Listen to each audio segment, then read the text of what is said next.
you alright? Why does it have to happen to us? What kind of sick bastard would do such a thing? Gina, calm down. Screaming about this isn't gonna make any difference. What do you mean, calm down? One of my best friends is hanging above us dead. And who's to say we won't be next? Gina, remember when we were closer and I told you meant a lot to me? And that I'd always protect you? Yeah.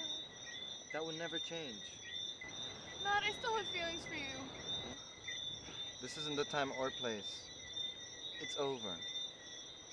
Matt, I love you. Does that not mean anything? Gina, please don't make this night any harder than it already is. I'm gonna die here, I know it. Don't say that! I promise I'll get you out of here, alive.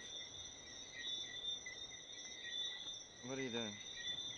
What does it look like?